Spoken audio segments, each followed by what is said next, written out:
Support for Donnybrook is provided in part by Design Air Heating and Cooling. Seems fair to me. Well,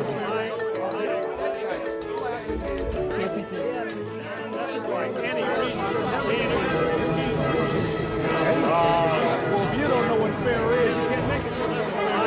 Unacceptable by any reason.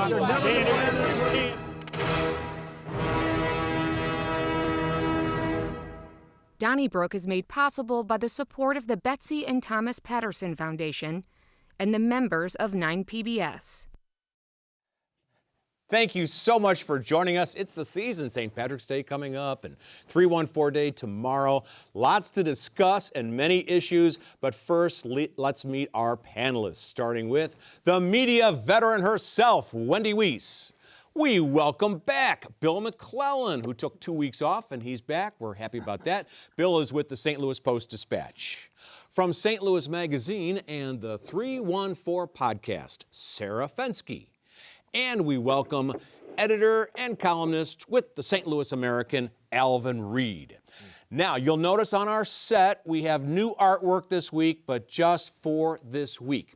It's by Chelsea Ferris. It was created, it's a 2025 314 Day logo. A local graphic designer, Chelsea Ferris, has put this together for us, and we sure appreciate it. Unfortunately, because of inclement weather predicted for tomorrow, 9PBS's 314 Day event will be postponed, as you can see. So we're going to let you know in the future when that is rescheduled. The event has been postponed. However, you can still celebrate the 314 Day with 9PBS by tuning into a special 314 Day Living St. Louis. That's tomorrow night, 7:30. It includes a story about logo artist Chelsea Ferris and other great stories about our area. And maybe one of our topics, Bill, will be, why don't we call it also 636? And 618 Day. And 573. And 573. Yeah. The more holidays we have, the better. Right? Exactly. Hey, I want to ask you about action that we've been talking about, I don't know, for 15 years on this program. And apparently, the control of the St. Louis Police Department is going to switch once again. As you know, the state controlled the police department from the Civil War until 2013. And then in 2013, the city took control of the police department with the mayor hiring the police chief, etc. Well, action this week in Jefferson City means that the state is going to regain control. The governor will appoint 5 commissioners plus the mayor, a 6-person commission which will oversee the St. Louis Metropolitan Police Department. Your thoughts? Well, I think all the cops that I know are very happy with this. They would rather be controlled by a board of businessmen, and if I was the governor, it would be mostly businessmen, but maybe a man of faith or woman of faith in the group. They'd rather be controlled by a commission than by the city politicians. And I can understand that, and that I think the idea of a board hiring the chief is a good thing too. Instead of right now, under city control, it's the personnel director, and you can look at the mess in the personnel director's office and think, boy, I think this. I don't think this is going to be a revolutionary thing by any means. I don't think it's going to stop crime, but I think it makes a lot of sense. I think it's just horrific, and I've shared that, on various shows. For one, Robert Tracy has done an excellent job as police chief. The mayor hired Robert Tracy. Robert Tracy would probably not be the police chief if we were controlled by the state. So there's one change that would not be positive. 2, very disappointed in Democrats that voted for this also. Can't trust them in the future for protecting the things that they said that they were. I think my own, Mark Boyko, who represents at least part of Kirkwood, voted for the change. I cannot trust him to support the things his constituents stand for, i.e., will he vote with Republicans on the minimum wage, taking that back, reproductive rights. Very, very, very disappointed in that decision. And I've always thought it is a horrible idea for people to be able to hire their own boss. And that's what the police want to do. We want to hire our boss. That's not a good idea. This is terrible for St. Louis. That was taken out of the bill, though, Alvin. The police hiring their own boss. But the police favor this because I think they think that they will be in control. And I think this is a bad formula for St. Okay. Louis. Well, see, and I think with Elon Musk and the Department of Government Efficiency, I would rather have the police calling the shots. I understand that I am probably dead to you now, and I hate that. But I would rather, I'm like Bill, I would rather have the police calling the shots in the same way that I would rather have the air traffic controllers calling the shots, deciding their own fate, how the job should be done, how the things should be administered. And there is such unity between the Black Police Officers Union and the White Police Officers Union, ESOP, and I mean, that as awful as that is, that's enough for me to say, I want whatever the police officers who put their lives on the line every day to protect me and mine, I want whatever they want. I get where you're coming from, but I do not see how having a cumbersome bureaucracy has ever made management better. Like, if you think that the Taxi Commission did a great job for St. Louis, then you should want a state-controlled board as opposed to a simple chain of command. To me, this seems just contrary to where good governance comes from. And I don't think a six-person board is a big bureaucracy, and I don't think you can look at the government, any government, but city government, and say that now this is really the model of the way things should be. I think what happened here is the police have, they've been saying this. They don't feel their pay is competitive with the burbs, and they also feel their numbers, which have gone down from 1,600 in the mid-1990s to about 900 now. They think it's not sufficient and they don't have the resources. And they look at some of the people who are in local government, like, what if Megan Green becomes the mayor in 4 years? They don't trust that. But they've seen people already who've been elected by St. Louisans who not only want to reform the police, but defund them, like Cori Bush and Kim Gardner. And they just said, we can't work with these people. And I think that's so short-sighted, because if you look at what is happening in St. Louis right now, we have under Mayor Tashara Jones, they have gotten several large raises. Do you think Cara Spencer is going to reverse that trend? 7% for the last one? No, that's they're starting at 54, and Clayton starts at 72. Wait. The legislators at Jefferson City have been ones that have turned down raises for municipal employees in the past, okay? And you said the black and the white, police unions are kumbaya moment here. A lot of this is race coming out of rural Missouri that want this. They don't care anything about St. Louis other than to disrupt St. Louis and to disrupt the people that are running. I disagree. I disagree with you again. As much as I love you and I know you hate me now, but I think that they do care very, very much about our tax base, and they care about our tourism dollars. Like Kansas they City. don't. No, they do not. Alvin, you got I'm to sorry. crack off They into don't the care. Mississippi They River care about the and float money. down to They Memphis. care about the money. The black police officers themselves endorse the state takeover. What are you talking about? I disagree. Where they're coming from, I don't know. They are wrong. Now, They said they can't retain officers, Alvin. The discussion that I would have with the Ethical Society Police is not one that I would have at this desk right now. Okay, well, let me ask they Bill can't McClellan. retain. Okay, Okay. Bill thinks that these brilliant businessmen are going to be appointed. What if the St. Louis equivalent of Ed Martin is appointed? I mean, that's what we're looking at now. Sometimes the equivalent of Ed Martin could be elected. I don't trust the electorate anymore. I mean, I look at outstate Missouri, the Donald Trump, Wendell Bailey, Andrew Bailey, Josh Hawley. I look at the city, Kim Gardner. So to say that, hey, maybe these businessmen won't be great, it's not like the elected officials. we don't even know they're going to be businessmen. Right. Well, I don't, but I think that Keel, all right, now, you're acting like this is a revolutionary thing. This is the way it has always been. I mean, when I got here, that doesn't make something right. Now, wait a minute. No, it doesn't make it right, but it makes like, what if Ed Martin gets in? What if this? The governor has not done that. But none of the governors. There is not another city in the country other than Kansas City that is under this structure. So you say it's the way things have always been, only in Missouri. But the funny thing is, That Sarah, should be two Democratic state reps from Kansas City, Lewis and Nurburn, they voted for it. I That's fine. know. But they can't Brutal. be wrong. Like, at two, Like I said, Kansas City. they're wrong. And I mean, What? You got a problem with democracy? I mean, look, as crazy as sometimes do, Alvin. As crazy as this sounds, Okay. we elected these people. Great discussion. We got to move on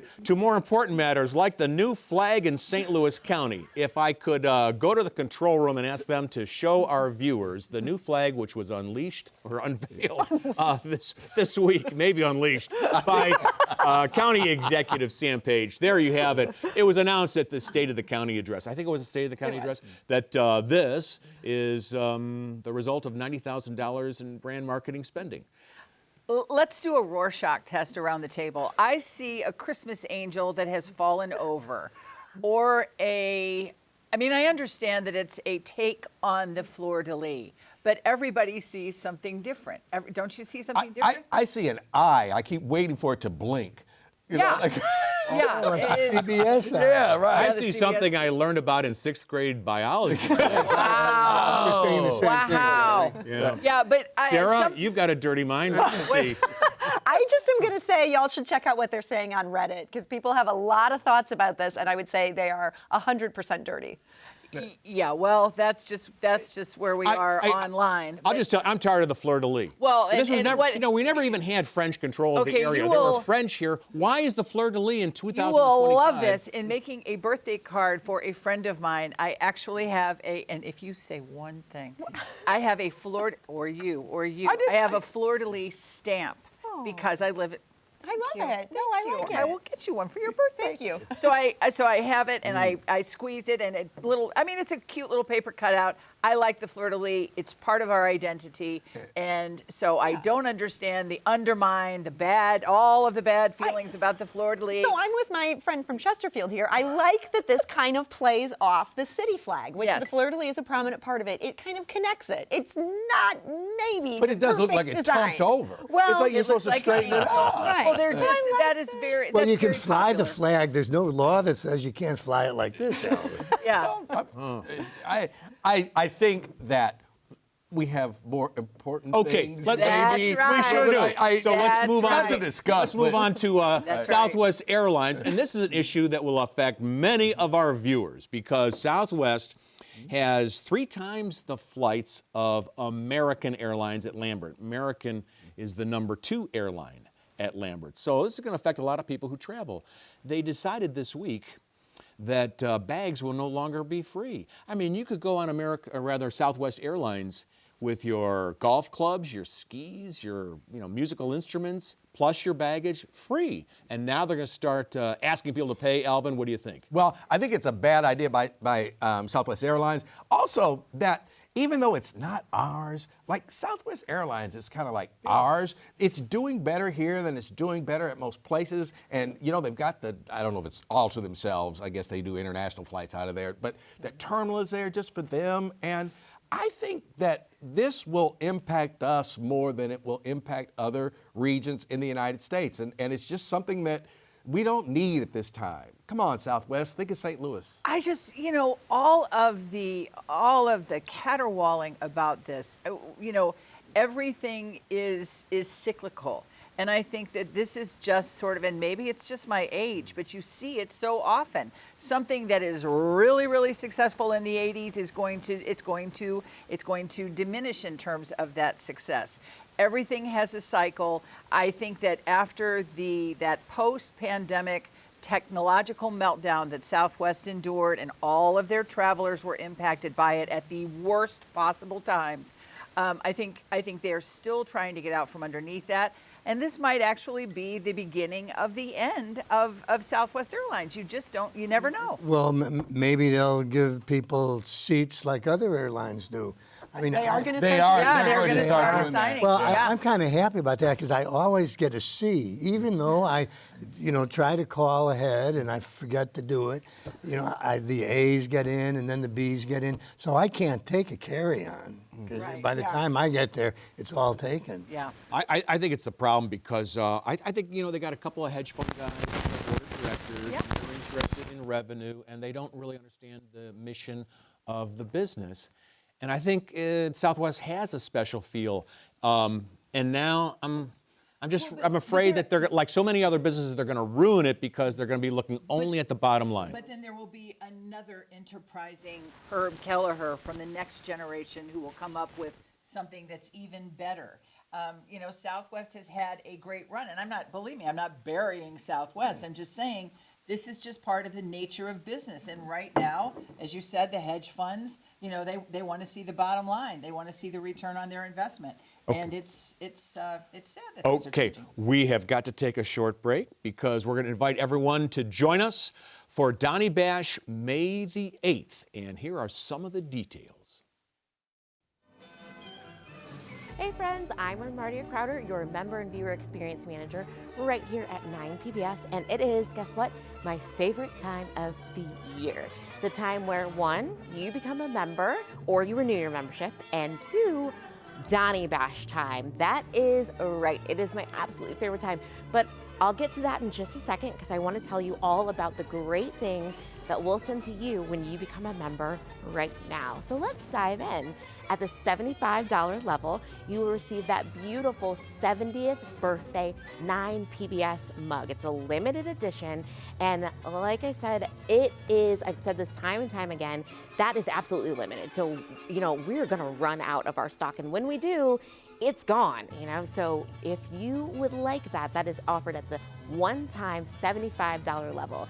Then at the $95 level, you'll receive a single ticket to see Donny Bash live at the Sheldon Concert Hall on Thursday, May 8th of this year at the Sheldon Concert Hall. So that's $95 one time. But then, last but not least, at the $15 month level, you'll receive 2 tickets to see Donny Bash live in person, and also that 70th birthday mug right there that I've been bragging all about. But Donny Bash is absolutely so much fun. You get to rub elbows with the Donnybrookers, also your favorite 9 PBS personalities. I don't want to brag, but I'll be there, and I'm delighted to meet all of you. And I know the Donnybrookers will be too. So give us a call at 800-568-9099. Call or text GIVE to that number, or go to our website, 9pbs.org. That's NINEPBS.org. But right now, we're going to go back to the Donnybrookers for the rest of their fantastic conversation. Oh, thanks, Martia. Thank you, everybody. And we sure look forward to seeing you May the 8th. And yes, it's Harry Truman's birthday, and it's also your chance to help support the 9 PBS network. This is the only fundraiser we have all year long. It's a live broadcast. I don't think there's anything else like it in the United States, where a talk show in front of a live audience, can you think of anything like that? Not that I know of. I cannot. And if you're flying into St. Louis for the event, they won't start charging for luggage until late May, so you won't have to pay that charge. It's a great evening all the way around, and I just think that it is special in that you start by greeting us, and then we do the show, and it ends with us greeting you. That's right. So that makes it a fun evening all the way around. Got a nice full bar there. Maybe it's not a full bar. There's a bar there. Yeah, I feel like it's a full bar. It feels like a cocktail party, and that's my kind of party. Yeah. It really is, and it is such a fun event in terms of it's like a seasonal thing. Yeah. Where people, it used to be in the fall, and it was a great way to kind of move into the fall and the holiday season. Now this is the spring and the summer, and people are kind of coming out of hibernation, and we'll be talking about the mayor's race, and it's just a fantastic thing, and you have the same folks coming in. Well, it's a family-oriented thing, as much as we drink there. Yeah. And so my grandkids, 2 of them, walked me onto the stage, and they're in the front row to help me. Like when I said today, Wendell Bailey, I meant Andrew Bailey, and I'd like to apologize to Wendell Bailey and his family. When the voters elected him, I was happy with that. Yeah. It's Andrew Bailey, I don't like. Well, Wendell Bailey is the guy who tried to bring a firearm onto a plane at Lambert Field. It was a mistake. I don't think it was a Southwest airline flight. Probably not. Hey, you can call 800-568-9099. Call or text GIVE to that number, and you can join us with that wonderful donation that helps support programs like this, plus Living St. Louis, which tomorrow night has that great 314-day special. And wow, every night of the week you see great programs here on 9 PBS without commercial interruption. There's nothing quite like it, and we thank you in advance for your support. So thank you. We'll see you May the 8th at the beautiful Sheldon. Acoustically perfect, I think they say, Sarah. I thought that was just us. Alvin, you- that were acoustically No, perfect. mine Could be. Okay, I have the double side. You have the double side. Sarah Does has Sarah the- have the? No. No. Oh, this is like the hazing Yeah, that this y'all is your do hazing. to people? The Yeah. hazing cut. Well, It's like it the has to sorting do with hat. your hair color. Harry Potter. It's my pink hair. It's your pink hair. Yes. Sarah, there was a story in the New York Times taking a look at and highlighting the many efforts in St. Louis which have been successful at luring migrants and international folks from abroad to St. Louis. And as a matter of fact, I think we had 12,000 migrants coming this past year, and that's pretty good for this region. Really good. Yeah, in fact, because of the 12,000 immigrants to St. Louis, we did not have a drop in population. We just So- had a little gain. we had a gain. Yeah. So thumbs up. At the same time, the Trump administration is throwing some barriers to some migrants coming here through various visas, including the H-2B. Those are the seasonal workers. And as we know, the funding for the International Institute was suspended for a while. I think it still is. They had to lay off a lot of people. That's the relief agency that helps immigrants here. There's a news story, too, and that is that the Nahed Chapman School will only be providing English language learning with specialized education for immigrants for 1 year. In the past, it's been 2 years, but the St. Louis Public Schools decided just recently that the special instruction for immigrant children, many of whom have never been in a classroom before, many of whom don't speak a word of English, will only be limited to 1 year. Your thoughts here? This is something where I know a lot of people very angry at a lot of things the St. Louis Public School Board has done and are jumping all over them for that reason. I actually have to defend them on this. The current best thinking from people who study these issues is it is best for these kids to be mainstreamed. It's the same thing as how we used to treat kids with disabilities differently, and we would put them in different schools, and we claimed that it was for their own well-being. And the research that has come back shows that that's not the case. They need to be with their peers. And so I think the school has done amazing work. I think, very dedicated staff. But I think this is a good move on the part of the school board, and that these kids are going to have to kind of be thrown into that mix. And the thing that we know about kids is they're going to swim. They're not going to sink. They can pick up language so much faster than people our age. Yeah. Well, the only concern I have is it's the teachers who teach these kids who are complaining and saying, hey, some of these kids aren't ready in a year. And I know that the best practices, the theory is that, hey, these kids will be ready in a year. But I kind of trust the teachers on this. I think if the teachers working with these kids are iffy about it, then I'll go with the teachers. I agree, and just for the same argument that we were just having about local control of the police department, and Dr. Borshade, Dr. Millicent Borshade, part of the problem that she has had in the past, in addition to the enumerated problems that we've discussed on this show, is that she's kind of a bully in these sessions with these educators, and they were saying the same type of thing, that they felt that they weren't being heard, that this is not a one-size-fits-all standard practice, I understand, but there are going to be children who will not be able to adapt as easily maybe as other kids. But this is where your community also has to step up, okay? It's not the same, but, when there was the Great Northern Migration and people came from the South, especially in Chicago, they've had, exhibits on this about how the community said, like, okay, this is how you survive here, and this is what you have to do, and this is how we learn in class, and this is all these different things. And I think this is where the community, needs to step up. And I say this with my tongue securely in my cheek. How do you say American Express in Spanish? Well, for Dr. Borshade, too, I think an interesting thing came out I had not been aware of until the controversy over this. For all the problems with her bedside manner, and I get where the teachers are coming from on this, she herself is an immigrant who came, I think, to Chicago Public Schools as a young girl. So she's lived this, and she, I think, was kind of thrown in and credits that for where she's been able to get in life. So I think there's kind of a lot of good intentions you can have that sometimes lead to what they call the bigotry of soft expectations. I slightly mangled that quote. Excellent, right. Because my little story, you summed it up right there. That's what I'm saying. Yes, I think in this melting pot, they'll be fine. Now, I'm suspect of Dr. Borsche. That's what I was saying about the little credit card comment there. I get it. You know, but You were way ahead of us. All right, sorry. But you're right. I mean, but take her out of the mix and her being an immigrant at one time in her life, to just take her all the way. This is still what's best for those kids. You get your year, but now you got to do it. You got to do it, or you'll never do it. Well, there is some truth to that because there's a girl who's about 7. She is in our neighborhood. She moved here 1 year ago, and 1 year ago, she was in our backyard, and she didn't speak one word of English. And I saw a friend of hers just this past week, and I said, how's she doing? He goes, she's completely fluent. Wow. Now, can you imagine that, learning English in 1 year? No. But when your brain is 7, it's like a sponge. That's when you learn, right? We're not fluent. Well, no, try to learn Spanish when you're in college. See how that works out. Sarah, I want to ask you about Brentwood Mayor Dave Dimmitt, an all-around good guy who has a city that relies extensively on that grocery sales tax, $4 to $5 million a year to the city of warmth, as they call it. Well, there's a measure in the state capital that would eliminate the grocery tax.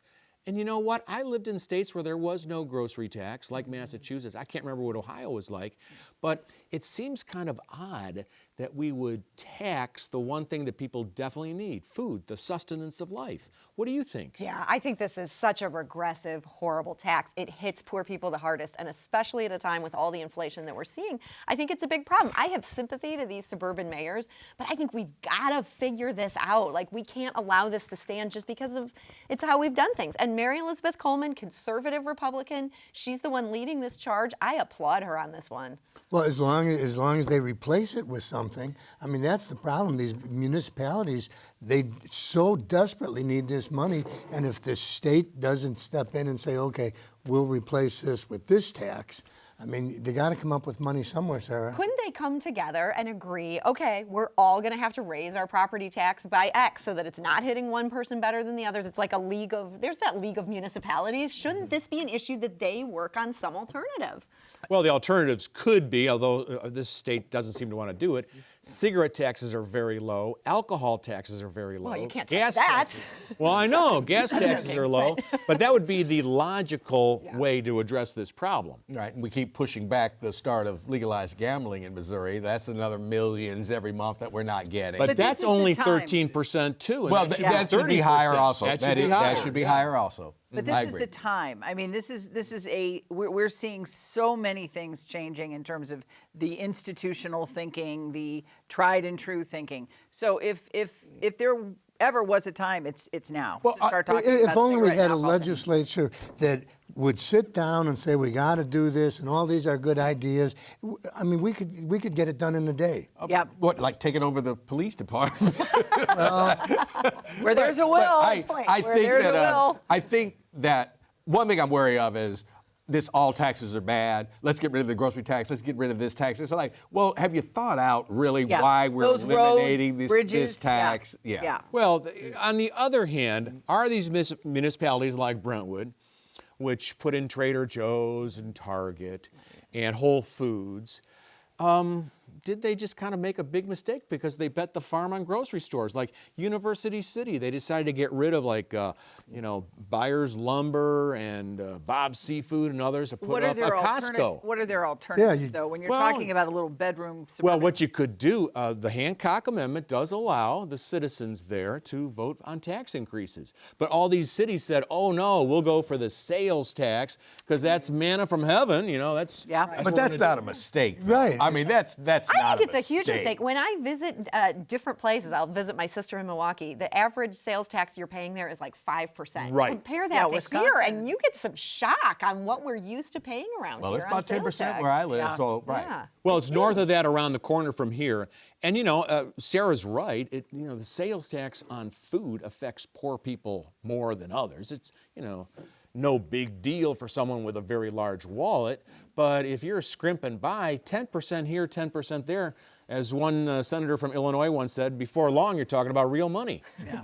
No, it's true. No, exactly. And I think that's true. I mean, look how much money was refunded with the 1% earnings tax. It was $42 million.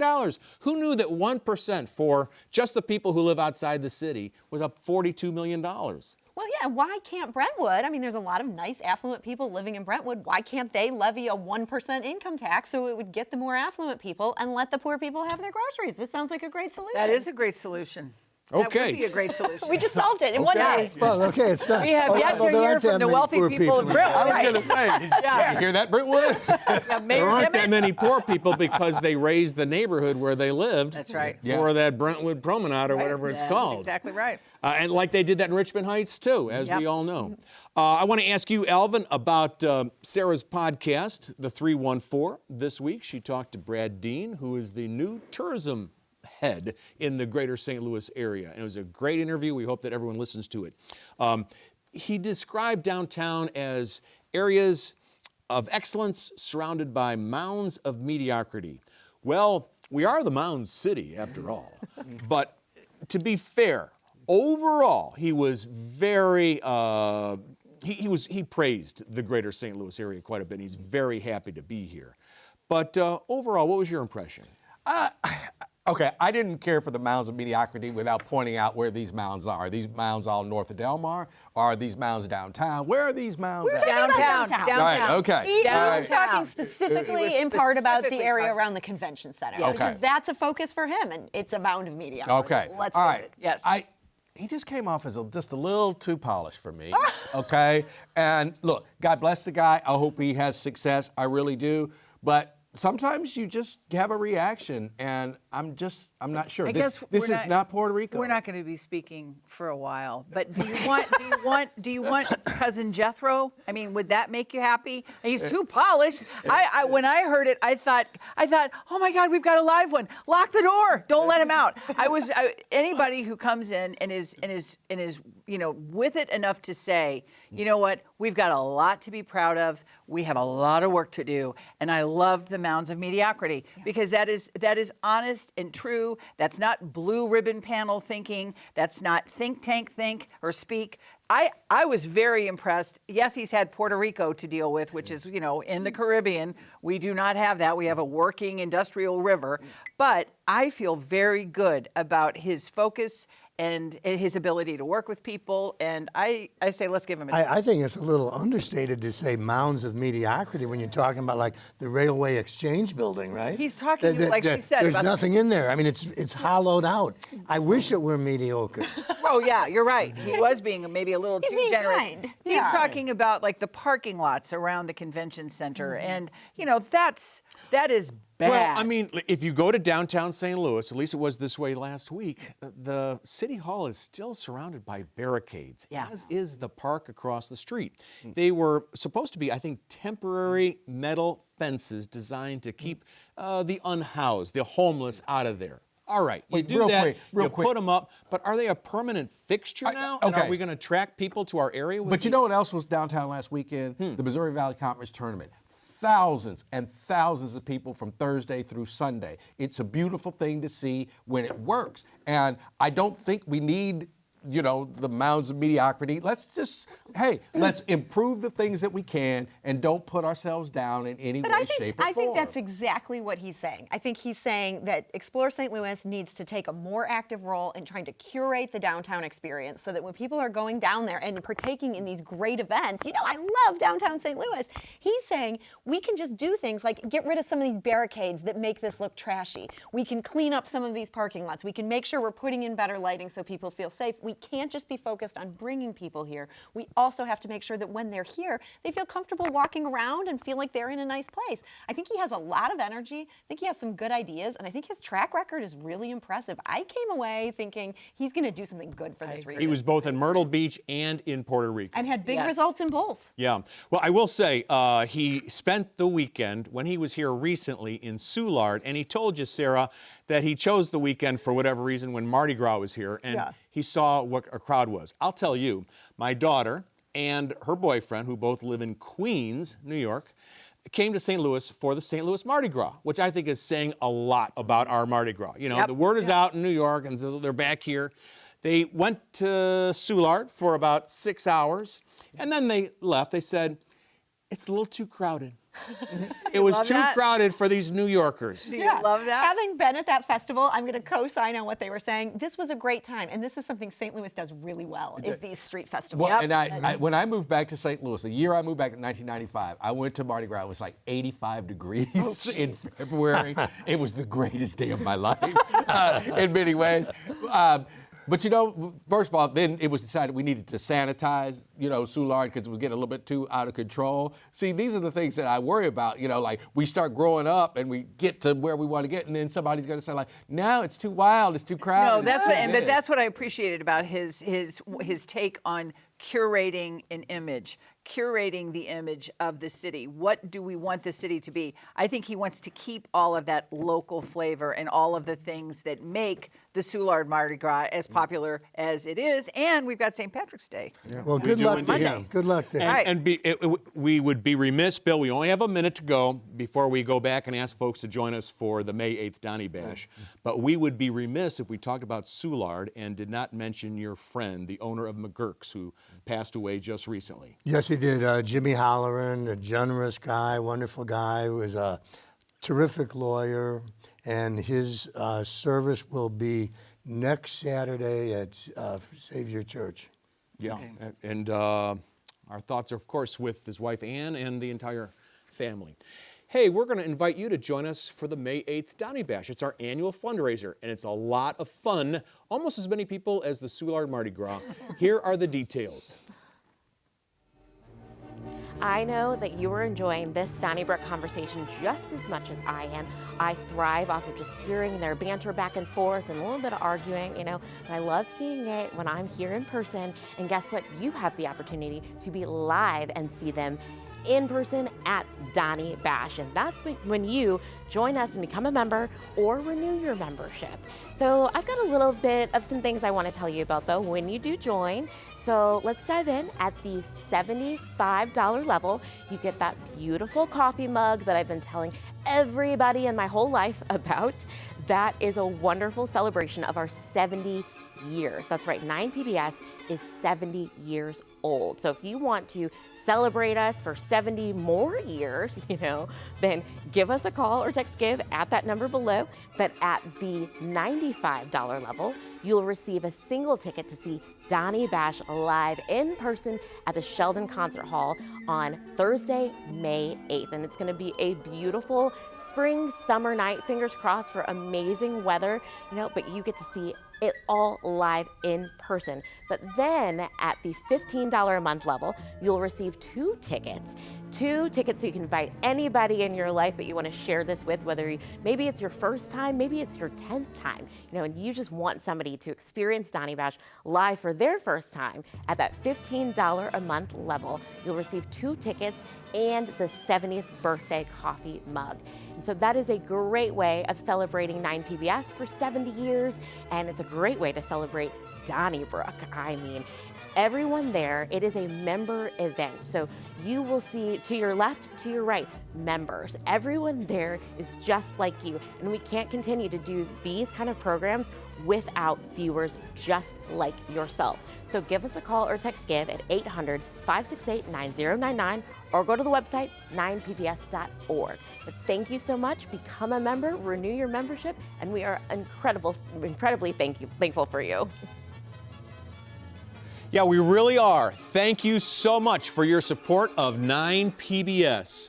How many years have we been around? 70 now, or is it 75? It's many. 70. And we couldn't do it without the generosity of people who watch programs like this. Oh my gosh! And when we go out into the community, all of us, we know how seriously the viewers take 9PBS and what a gift they believe it to be. And we're so gratified to be just to represent this little slice of it. And that's kind of what you feel, all of that love at Donny Bash. And so you're going to meet a lot of like-minded people if you come to our big party on May the 8th. And this is a great time to support public TV. That's right. You never know.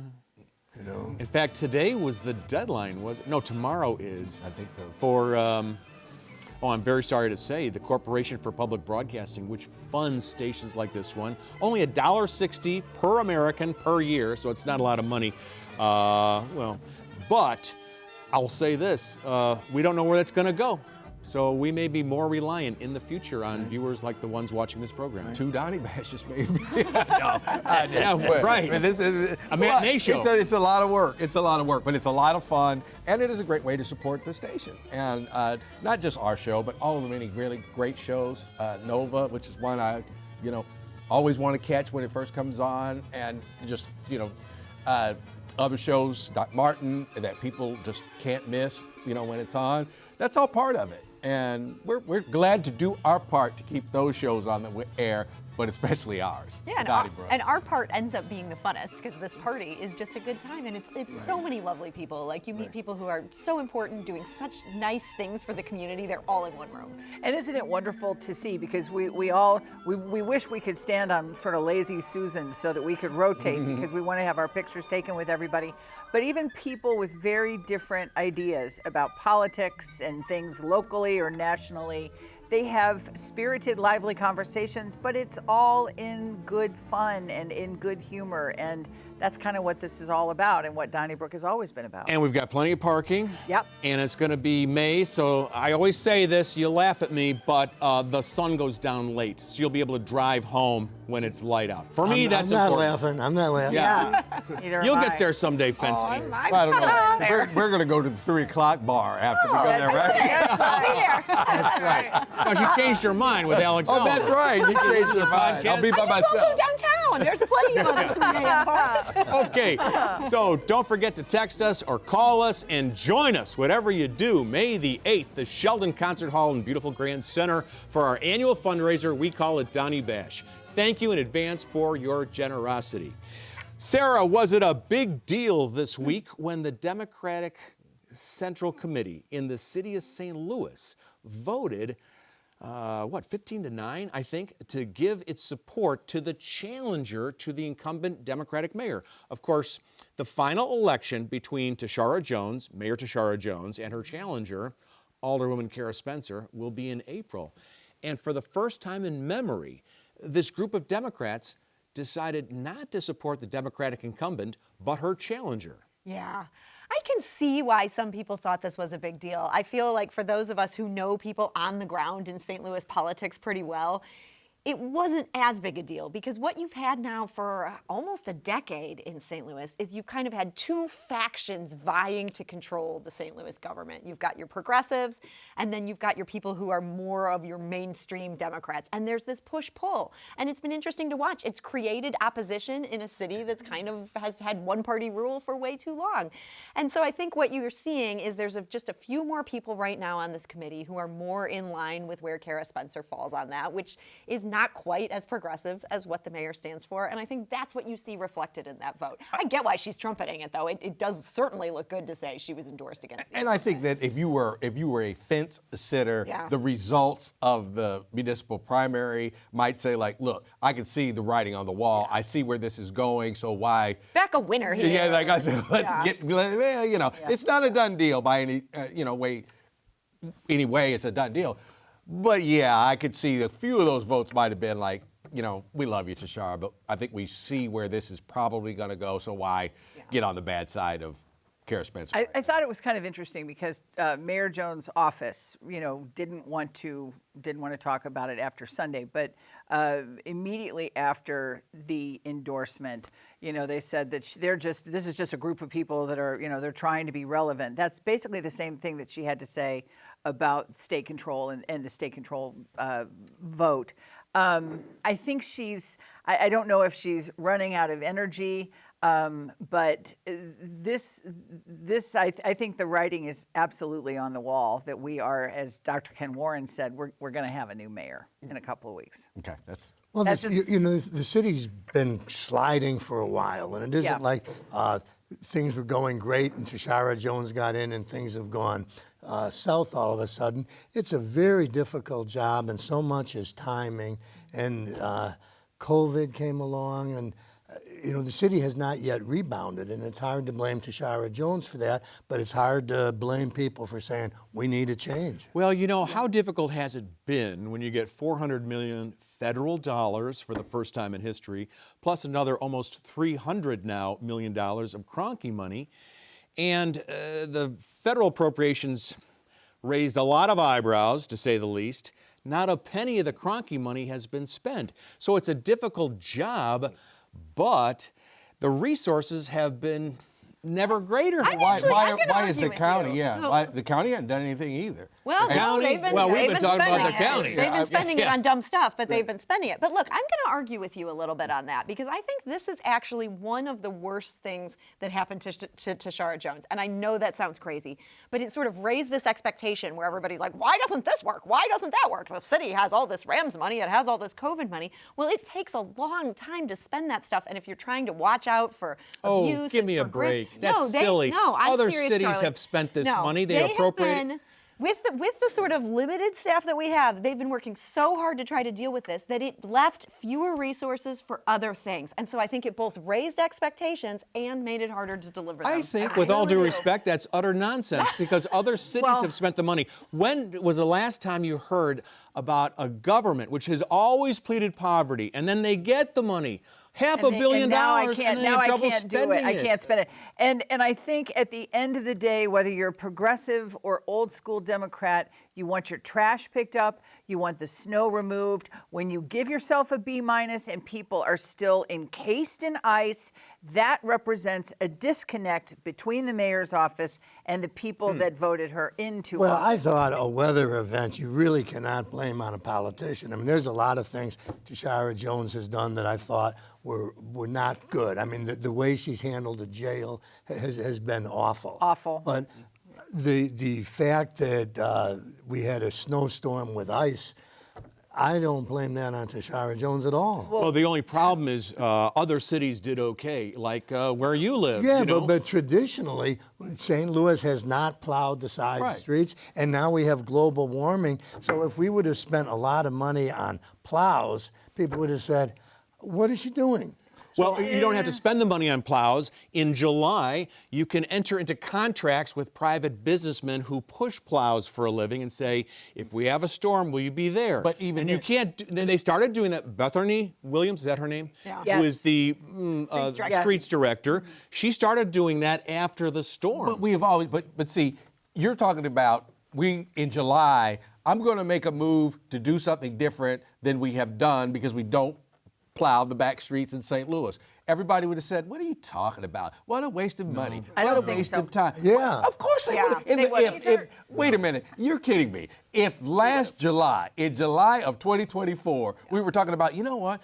We need a plan to plow the ancillary streets. You know who does all that? would have Why do you said, have to y'all look announce it? crazy. Private enterprise does Yeah, you don't that. have to announce it. It doesn't have to be at a press conference. Well, if it's private enterprise, you can just hire them tomorrow. I mean, why do you need to plan for that? The progressives were the ones who were upset about being able to not get out of their Okay, streets. that's fine. But what I'm saying is you're making it sound like, no, they should have been thinking about this last July. Right. And we haven't I'm ever talking thought about good anything. management. And That you is know, not good management. No, that is good It management. Oh, no, it isn't. If you own, for example, a parking lot, let's say you're Michael Steinberg, you own the world's largest strip mall out there in Chesterfield, you've got the plow operators signed up by August. But St. Louis has never plowed its ancillary streets. Well, that's the worst excuse I've ever heard on this program. But what you're saying is they should have addressed this program in July of 2024, and then nobody would have said you're crazy. And the same is true for the homeless, because we wait at the last minute, as you have written extensively,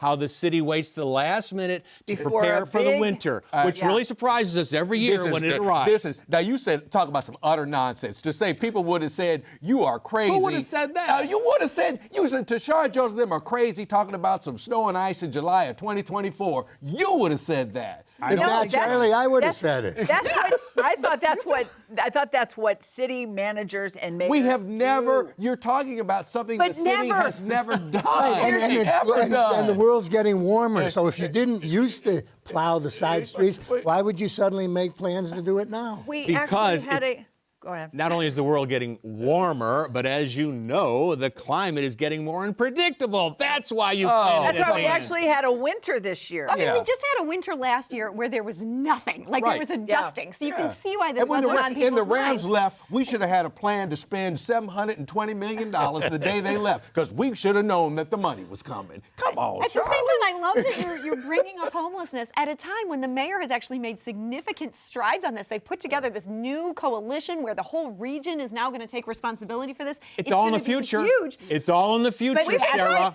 But here you are laughing at it, and next winter things are But going we're to be having these conversations. We have been having these conversations about perceptions being reality when she travels the world, whether it's that drip. I'm just talking about plowing the snow. Okay. Okay. I think you've plowed that terrain well enough. Yeah. He's the only guy in town who's plowing. Yeah.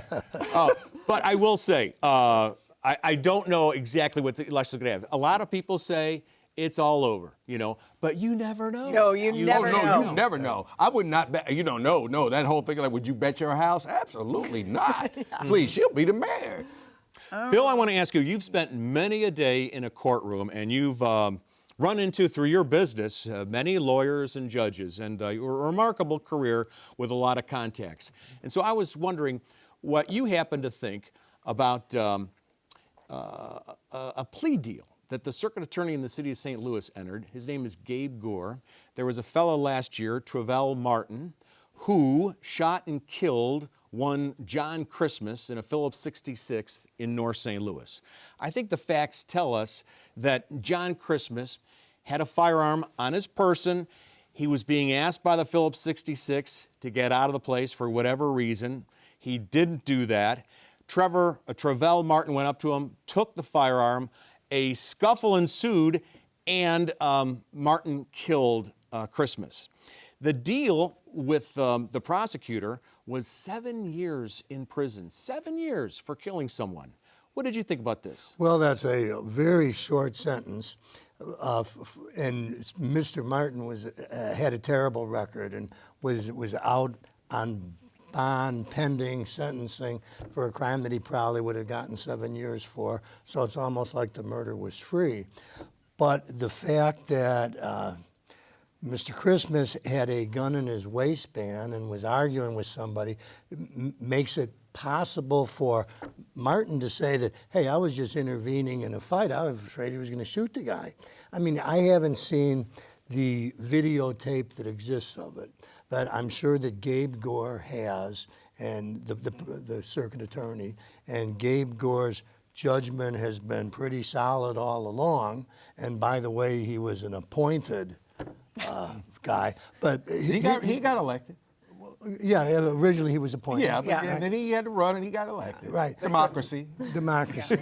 But I'll take Gore's judgment and go with that. Although I can understand why somebody'd be upset for the 7 years. I concur with about Gabe Gore and the good job that he's doing. I just feel, though, if a crime is committed where somebody is killed, 7 years is not enough, and I would risk going to trial and losing, I think, before I pled to 7 years. Yeah, I don't get why they didn't take this to trial and just take their chances. Trials in St. Louis City are not like the O.J. Simpson trial where this goes on for months and months. Like, you can have a week trial, get in and get out, and let people assess this. I understand why Gerald Christmas is so upset about that. Well, what if you were the prosecutor and you weren't sure that Mr. Martin did anything really wrong, and you think that he was intervening on this fight with the clerk? Grabbing a gun when he'd previously been a felon in possession, having a gun when he was charged with that, out on bond for it. And I agree with Bill, and I think that and everybody really around the table when it comes to Gabe Gore and the way that he has done his job. And what I was really struck by was the time and attention and detail that was paid and the respects that were paid to the Christmas family. And I mean, they really went overboard. I thought. Who did? I thought Gabe Gore's But office. Gerald said he found out about this while he was like out of town on vacation. I don't care for that, but I think what needs to be known is that John Christmas has a record. I mean, he tried to burn down Gerald's home in University City just a couple of years ago. He's bipolar. He's had substance abuse problems. In this crazy state, he has a firearm. That should have been illegal. We should have in this state a rule that you have to go to the sheriff to get a permit to have a firearm. But we don't. Yeah, I know. But it does add context to the story. That It does. Who knows how he was acting at that time. I think if somebody is murdered and you think that you could get a conviction and more than 7 years, you should go to trial. And if you, and then if you lose, I think we're armchair quarterbacking but if you're not sure it was murder. If somebody had seen the videotape, I'd feel better about all of us armchair quarterbacking. yeah, that's true. Hey, let's go to the old mailbag and see what people had to say about last week's program. St. Louis County Proposition B will destroy, not restore, the balance of power that our county government already has by giving the council the power to fire department heads who should only have one boss. I suggest Dr. Page prescribe something to lower temperatures so cooler heads can prevail. Thank you, retired Florissant Mayor Tom Schneider. We also heard from registered dietitian Connie Diekman, who writes, bread is healthful. Granola bars can be healthful. Sharing information that is not factual will only further confuse consumers. Ask a registered dietitian to help inform your topics on nutrition. And Bob Wilson wrote, I hurt myself watching your last show when Mr. Reid said he thought that items like candy and chips should not be purchased with SNAP allocations. I fell out of my chair. It was the first time he said something I agreed with. You can write us, care of 9 PBS, 3655 Owl Street, St. Louis, Missouri, 63108. Don't forget those emails, Donnybrook at 9pbs.org. Social media users, try hashtag DonnybrookSTL. Call the 9 line, won't you, at 314-512-9094. And make sure you tune in to Donnybrook on your favorite podcast source. And tune in to the 9PBS YouTube channel for Last Call. It's our little bonus segment. This week we'll talk about competition for Dr. Sam Page for county executive, and should we change the way we tax drivers in Illinois? In fact, a few Illinois topics on Last Call. Thanks so much for joining us, and don't forget to join us May the 8th for Donnie Bash, our big fundraiser. We'll see you there. Have a great week. And happy 314 Day. Donnybrook is made possible by the support of the Betsy and Thomas Patterson Foundation and the members of 9PBS.